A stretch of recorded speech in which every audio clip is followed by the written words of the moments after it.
যারা নাকি আল্লাহর গোলাম, এই ব্যাপারে যাদের মধ্যে লজ্জার সৃষ্টি হয়, আল্লাহর গোলাম এটা কেমন কথা, বান্দা হওয়াটা কেমন কথা, যারা গোলামীকে অস্বীকার করে তাদের সম্পর্কে আল্লাহ পাক বলছেন ওয়া মাইয়াস্তানকিফ আন ইবাদাতিহি ওয়া ইস্তাকবির ফাসায়াহশুরুহুম ইলাইহি জামিআ।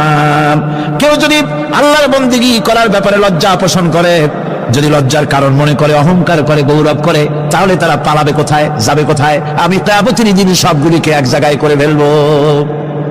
সুতরাং আল্লাহ পাকের গোলামিতে আল্লাহ যে বান্দা বলে যখন ডাকেন, লজ্জার কোনো কারণ নাই। অহংকার যে করবে সে নিজেকে ধ্বংস করবে।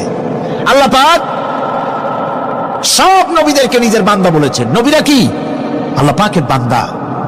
হযরত ইউসুফ আলাইহিস সালাম সম্পর্কে আল্লাহ পাক বলছেন كذلك لنصرف عنه السوء والفحشاء إنه من عبادنا المخلصين।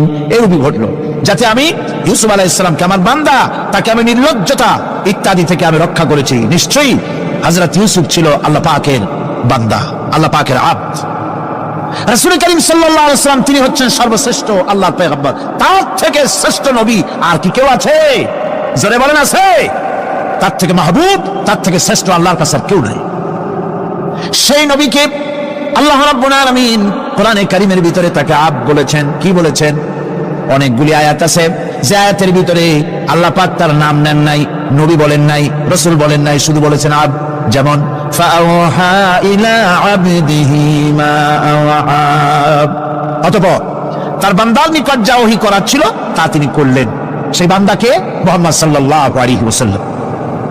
অন্য আয়াতে আল্লাহ পাক বলছেন ওয়া আন্নাহু লাম্মা ক্বামা আবদুল্লাহি ইয়াদউহু কাদু ইয়াকুনুনা আলাইহি লিবাদান। আর এই আল্লাহর বান্দা যখন নামাজ পড়তে দাঁড়িয়ে গেল, আল্লাহকে ডাকার জন্য যখন দাঁড়ালো, তখন লোকেরা তার উপরে ঝাঁপিয়ে পড়লো, ঝাঁপিয়ে পড়ার জন্য প্রস্তুতি গ্রহণ করলো। এখানে আব বলা হয়েছে কাকে? মুহাম্মদ সাল্লাল্লাহু আলাইহি ওয়াসাল্লামকে। এভাবে করে অন্য এক আয়াতে আল্লাহ পাক তার হাবিবকে আব বলছেন, বান্দা বলতেছেন ইন কুনতুম ফি রাইবিম মিম্মা নাযালনা আলা আবদিনা। আমার বান্দার উপরে যে কিতাব নাজিল করেছি তাতে যদি তোমাদের কোনো সন্দেহ হয়, এই যে আমার বান্দার উপরে, ওই বান্দাকে বলেন সবাই? মুহাম্মদ রাসূলুল্লাহ সাল্লাল্লাহু আলাইহি ওয়াসাল্লাম। অন্য আয়াতে বলা হচ্ছে তাবারাকাল্লাযী নাযালাল ফুরকানা আলা আবদিহি লিয়াকুনা লিল আলামিনা নাযীরা। অতীব বরকতপূর্ণ সেই মহান সত্তা যিনি তার বান্দার উপরে ফুরকান নাযিল করেছেন। কে সেই বান্দা? মুহাম্মদ সাল্লাল্লাহু আলাইহি ওয়াসাল্লাম। মেরাজের ঘটনা বলতে গিয়ে আল্লাহ রাব্বুল আলামিন বলতেছেন সুবহানাল্লাযী আসরা বিআবদিহি লাইলাম মিনাল মাসজিদিল হারামি ইলাল মাসজিদিল আকসা। পবিত্র সেই মহান সত্তা যিনি তার বান্দাকে ইসরা করিয়েছেন। কে সেই বান্দা? মুহাম্মদ রাসূলুল্লাহ সাল্লাল্লাহু আলাইহি ওয়াসাল্লাম। সুতরাং আবদিয়াত, ইবাদত, গোলামি, এটা হচ্ছে মানুষের জীবনের সবচেয়ে বড় মর্যাদাকর খেতাব আল্লাহর পক্ষ থেকে আল্লাহর বান্দা হওয়া। গোলামি পরিপূর্ণরূপে হবে কেবলমাত্র আল্লাহ পাকের।